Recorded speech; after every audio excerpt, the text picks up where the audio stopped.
Vacation സ്റ്റാർട്ടായില്ലേ? എന്താ പരിപാടി? കൂടുതൽ ബുദ്ധിമുട്ടുകളില്ലാതെ കുട്ടികൾക്ക് വീട്ടിൽ തന്നെ ചെയ്യാൻ പറ്റുന്ന ഒരു കാര്യം പറഞ്ഞു തരട്ടെ. സംഭവം കൃഷിയാണ്. അയ്യേ, ഇനിയിപ്പോ ചെളിയിലൊക്കെ ഇറങ്ങി പണിയെടുക്കണോ എന്ന് ചിന്തിക്കാൻ വരട്ടെ. No soil, no garden, still you can grow plants in your house. അപ്പോൾ പറഞ്ഞു വരുന്നത് മൈക്രോ ഗ്രീൻസിനെ കുറിച്ചാണ്.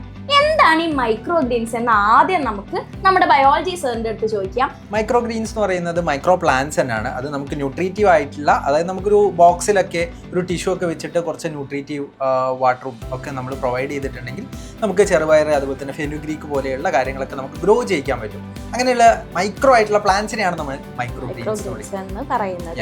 അപ്പോൾ മൈക്രോ ഗ്രീൻസിന്റെ ബെനിഫിറ്റ്സ് എന്തൊക്കെയാണ്? മൈക്രോ ഗ്രീൻസ് എന്ന് പറയുന്നത് നമുക്ക് നല്ല ഹൈലി പ്രോട്ടീനിഷ് ആയിട്ടുള്ള അല്ലെങ്കിൽ നല്ല ഹൈലി നമുക്ക് പ്ലാന്റ് ബേസ്ഡ് ആയിട്ടുള്ള പ്രോട്ടീൻ കിട്ടുന്ന പ്ലാന്റ്സ് ആണ്, മൈക്രോ പ്ലാന്റ്സ് ആണ്. നമുക്കൊരു 7 to 14 നമ്മൾ ഗ്രോ ചെയ്ത അന്ന് മുതൽ നമുക്ക് 7 to 14 ഡേയ്സിൻ്റെ ഉള്ളിലേക്ക് നമുക്ക് എന്ത് ചെയ്യാൻ പറ്റും, ആ പ്രോട്ടീൻ ആ ഒരു ലീവ്സ്, അതിൻ്റെ ലീവ്സ് അല്ലെങ്കിൽ പ്ലാന്റ്ലെറ്റ്സ് യൂസ് ചെയ്തിട്ട് നമുക്ക് എന്ത് ചെയ്യാൻ പറ്റും, നമുക്ക് കഴിക്കാൻ പറ്റും, ഫുഡാക്കാൻ പറ്റും. അപ്പോൾ ഇനി വേറൊരു കാര്യം, നമ്മളിത് പ്ലാന്റ് ചെയ്യുന്നത് ആക്ച്വലി ടിഷ്യൂ പേപ്പറിലൊക്കെ വെച്ചിട്ടാണല്ലോ. അപ്പോൾ സോയിൽ യൂസ് ചെയ്യുന്നില്ല. അപ്പോൾ ആക്ച്വലി നമുക്ക് പ്ലാന്റ്സ് ഗ്രോ ചെയ്യാൻ വേണ്ടിയിട്ട് നമ്മളപ്പോൾ മണ്ണിൽ പോകേണ്ട ആവശ്യമില്ല. അതായത് മണ്ണിൽ കുഴിച്ചിടേണ്ട ആവശ്യമല്ലേ ശരിക്കും നമുക്ക് പ്ലാന്റ്സ്? ശരിക്കും പറഞ്ഞാൽ സോയിലിന്റെ ആവശ്യം എന്ന് പറയുന്നത് സോയിൽ ആംഗ്രേജിന് വേണ്ടിയിട്ടൊക്കെ ചില പ്ലാന്റ്സിന് എന്ത് വേണം, വലിയ വലിയ പ്ലാന്റ്സ് ഒക്കെ ആണെങ്കിൽ ആംഗ്രേജിന് വേണ്ടിയിട്ട് ഡെഫിനറ്റ്ലി സോയിൽ വേണം. സോയിൽ ആക്ച്വലി ഒരു മീഡിയ പോലെയാണ് വർക്ക് ചെയ്യുന്നത്. അതായത് ന്യൂട്രീഷനും അതുപോലെ തന്നെ വാട്ടറൊക്കെ കിട്ടാൻ വേണ്ടിയിട്ടുള്ള ഒരു മീഡിയ പോലെയാണ് ആക്ച്വലി ആക്ട് ചെയ്യുന്നത്.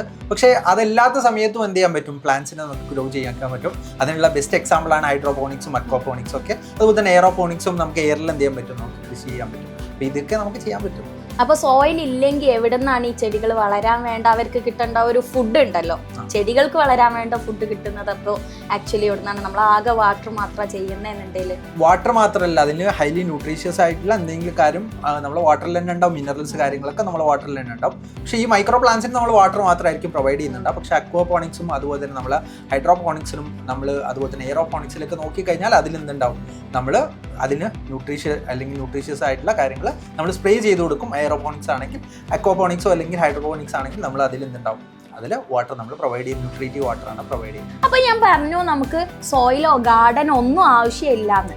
അപ്പോൾ ആകെ നമുക്ക് വേണ്ടത് എന്താണ്? ഒരു ട്രേ, 2-3 ടിഷ്യൂ പേപ്പർ, കുറച്ച് സീഡ്സ്, അതുപോലെ തന്നെ വെള്ളം. ഇത്ര മാത്രം മതി.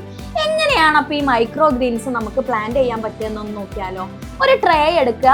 നമുക്ക് എന്ത് ചെയ്യാം, നിങ്ങൾക്ക് ഇഷ്ടമുള്ള ട്രേ എടുക്കുക. എന്ത് ചെയ്താൽ മതി, നമ്മൾ ഫുഡ് ഡെലിവറി ഒക്കെ കൊണ്ടുവരുന്ന ഫുഡ് പാഴ്സലൊക്കെ വാങ്ങിക്കുന്ന ട്രേ ഇല്ലേ, അതെടുത്താൽ മതി. അതിലൊരു 2-3 ടിഷ്യൂസ് നമ്മൾ ഫോൾഡ് ചെയ്തിട്ട് നമ്മൾ എന്ത് ചെയ്യുക, ഒന്ന് ലെയർ ചെയ്ത് കൊടുക്കുക. എന്നിട്ട് ഈ ടിഷ്യൂ ഒന്ന് സോക്ക് ചെയ്ത് കൊടുക്കുക. ജസ്റ്റ് വെറ്റ് ചെയ്ത് കൊടുത്താൽ മതി, മുങ്ങി കളിക്കാൻ മാത്രം വെള്ളം ഇടണ്ട. ദെൻ നമുക്ക് വേണ്ട സീഡ് എടുക്കാം, നിങ്ങൾക്ക് ഇഷ്ടമുള്ള സീഡ് എടുക്കാം. ബേസിക്കലി യൂഷ്വലി എന്താണ് ആളുകൾ കൂടുതൽ എടുക്കാറുള്ളത്, ചെറുപയർ, അതുപോലെ ഫെനുഗ്രീക്ക്, അതുപോലെ തന്നെ മസ്റ്റാർഡൊക്കെയാണ് കൂടുതലായിട്ട് ആളുകൾ എടുക്കാറുള്ളത്. ഇനി ഈ സീഡ്സ് നമ്മൾ എന്ത് ചെയ്യാം, നിങ്ങൾക്ക് ഇഷ്ടമുള്ള സീഡ് ചൂസ് ചെയ്യുക. എന്നിട്ട് ഈ നമ്മൾ വെറ്റ് ചെയ്ത് വെച്ചിട്ടുള്ള ടിഷ്യൂ പേപ്പർ ഉണ്ടല്ലോ, അതിൻ്റെ മുകളിൽ ജസ്റ്റ് വിതറി കൊടുക്കുക. ഒരു 2-3 ഡേയ്സ് ആകുമ്പോഴേക്കും സ്പ്രൗട്ട് വരാൻ വേണ്ടിയിട്ട് തുടങ്ങും.